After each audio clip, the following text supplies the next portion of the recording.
Hi everybody, welcome to your daily practice. I'm Allison Wesley, and today we're going to work with sitting and some exercises you can do while sitting. So first things first, we're just going to work with how to get up and down off of a chair. I know you're already doing it somehow. We're just going to see if we can learn how to do it a little better. So I'm going to position my body in front of the chair. I'm taking a look at it. It's right there behind me. I know it's not going to move anywhere.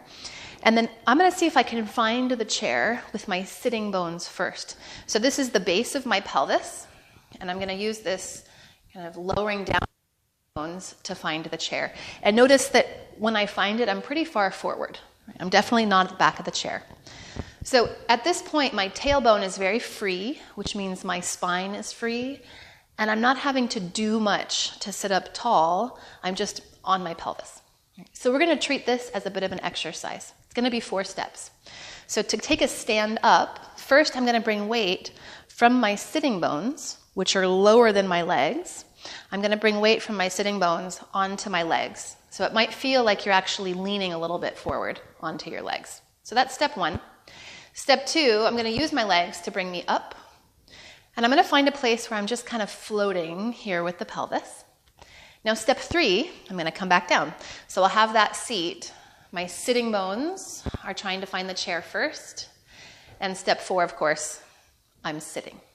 So let's put that all together. Step 1, we bring weight to the legs. Step 2, float up. Step 3, you can lower. Sitting bones find the chair first. And step 4, sit. Of course, we can add breath. So you might exhale, bring weight to legs. Inhale to stand. Exhale to lower. And inhale to sit. Let's do that once more. So you can exhale, weight to legs. Inhale, float up. Exhale, sitting bones, find chair. Inhale, sit. Now, this can go really well. We can even refine it further. So if this is happening, right? So if I'm coming up and I'm doing really well, and all of a sudden I come up and I lock, or I bring my pelvis forward, now I have to undo, I have to unlock to sit back in the chair. So one rule of posture I like to use is that at any moment, you should be able to sit. And if not, something is locked and is probably holding tension, right? So let's see if we can practice that. You can go ahead and have a seat. Bring weight to the legs. And take your time on this floating up and see if you can come to a place where you feel like, oh yeah, I'm ready to go right back down and have a seat. I didn't have to unlock anything. A couple more times. So you're bringing weight to the legs, floating up. It might feel like you even still have a little bend to your knees. You're ready to come right back down and sit. Last time. So weight to legs, floating up. You're ready to sit. Come right back down and stay here on the chair. Okay, so now we're seated. We might have a little more warmth. Leg muscles might be a little bit more juiced up. We're going to stay forward. And here's the thing. If I was to scoot back, or if I was to fall back, so now I'm on the back of my pelvis, it would be really hard for me to fix my posture from here. I'm on these really heavy bones. I would have to actually do the whole thing again, come back up, reset, so I'm on my sitting bones and not my tail, which is my spine. So next piece, and this is pretty subtle, we're going to work with the pelvic tilt. So this is the kind of bowl of the pelvis, turning forward and turning back. So I'm going to stay at the front edge of my chair, and then from here I'm going to imagine like my tailbone, is curling underneath me. And then I'm going to imagine that my tail is swinging back along the chair. Right? We'll do that a few times. So the bowl of the pelvis would be tipping backward. And then the bowl of the pelvis would be tipping forward. Of course, you can add breath. So as you exhale, that bowl tipping back, tailbone underneath you. And as you breathe in, tailbone back, which is the bowl, tipping forward. Let's do that once more.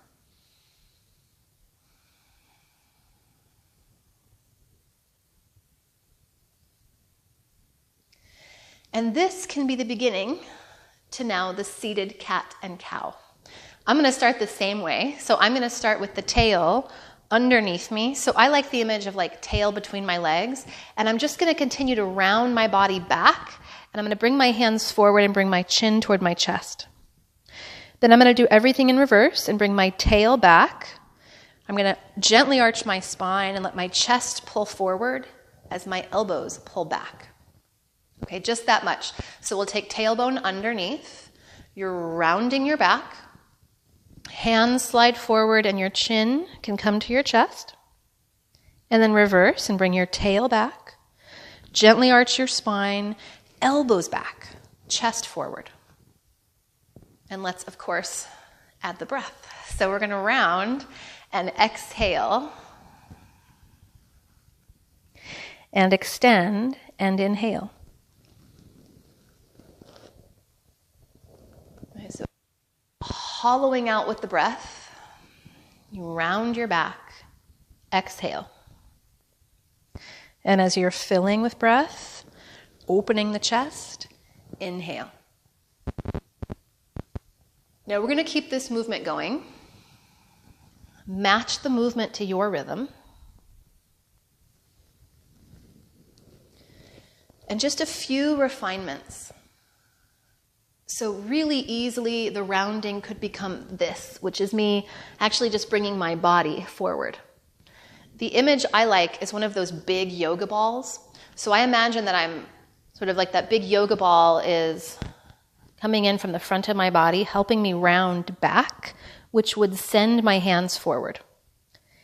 And then when you arch, you might keep your eyes just straight ahead of you. So it's not your neck arching so much as it is getting that nice pull back of the elbows.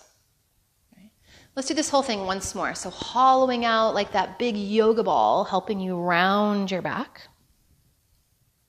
And then inhaling, the elbows come back, the chest stretches, your gaze can stay right ahead of you. And then come back to a place where you feel like, yeah, I'm kind of in between the two. Notice how that feels. So next, we're going to practice a seated flow that we can also do standing in one of the other videos. I'm going to use blocks because I have shorter arms and this helps me touch down to something. So if you don't have blocks available and if you can't yet touch the floor, you can really use anything. I've used water bottles, I've used, books, whatever you have lying around. But I'm going to take my feet. So I'm going to show you from the side, but with my feet pointing this direction, my knees are pretty wide. They're a little wider than hip distance, and I'm going to take the blocks underneath me. Of course, getting your hair out of the way is very important. So this is super simple physics of movement. If I want to bring one part of my body forward, and in this next motion, that part of my body is torso and head, something else has to be coming back. So the thing that will be coming back is the sitting bones, the pelvis. So it will feel less like an action and more like an image, but you can imagine that your sitting bones, the bones that are meeting the chair right now, are trying to slide back. Torso comes forward and we're just sliding down with the hands. Of course, if you can touch the floor, you don't need the blocks. That's completely fine. So make that work for you. But feel sitting bones come back, hips come back is relaxed, head is relaxed. And imagine you have a big stripe painted up the front line of your body. So as you roll up, imagine you're going to watch that stripe with your eyes the whole way up, so that it is your head, the last piece to stack. So now for my absolute favorite sequence that you can do in a chair. This is one of those that looks like nothing, but I find a huge dramatic effect from it. So it will require a couple blocks, or if not blocks, books or something you can stack about this high. Right? So I'm going to place this stack slightly to the right. And I'm going to make sure I'm sitting really well. So I'm going to bring weight to my legs and float up. And I'm going to come back down to the chair so that my sitting bones are on the chair. I'm at the very front of it. And I'm going to take my foot onto the blocks. Right? Now, the way I have my foot placed is most of my foot is on the blocks. My heel pad is off. And the first piece, again, looks like nothing. I'm just going to imagine that I still have some weight in my right sitting bone. And this whole exercise, I'm going to imagine that my hip crease is staying really soft and really relaxed. Okay, now the exercise and the movement. I'm going to be lifting my heel and lowering my heel. That's it. So as I lift my heel, it's going to deepen the hip crease. And then as I lower, it's going to soften that a little bit. Doesn't look like much, but see if you can stay with the focus of hip crease relaxed, hip crease relaxed. Let's do that a few more times.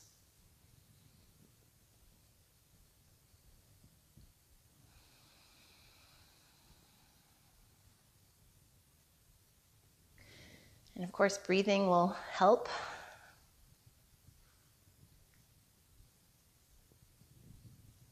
Now for today, I'm just going to do about 5. You can do more if you find that this is pretty effective for you. But when you've completed the movement section, come to a place again where you can just see in your mind, okay, I'm releasing the weight onto my sitting bone. Right, I'm softening through the hip crease.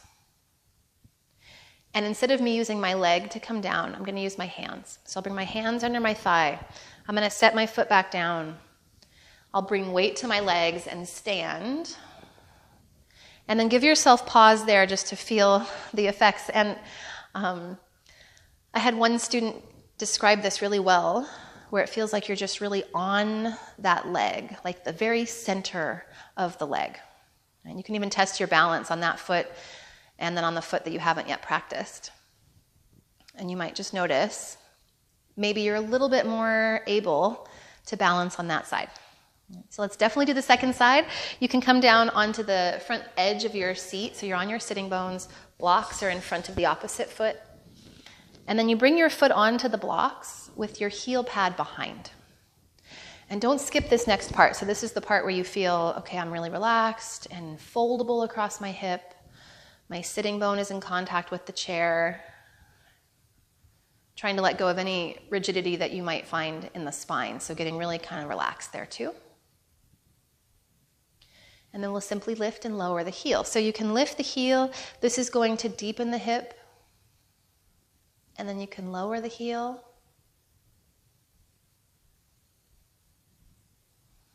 And we'll do that maybe 5 times today. Of course, you can do more or less.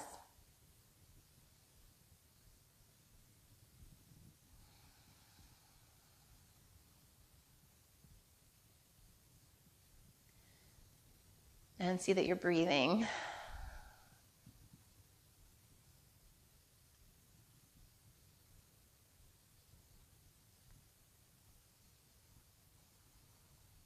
And then that last piece, that really important piece after the movement section,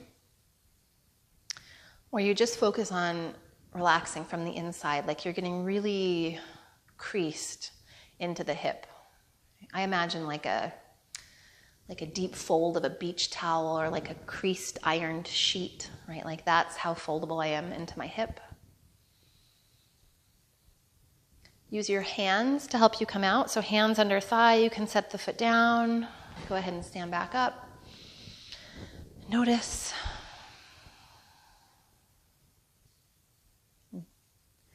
And so these are just some of the exercises that involve a chair and involve sitting. Thank you so much for practicing today. I hope to see you tomorrow.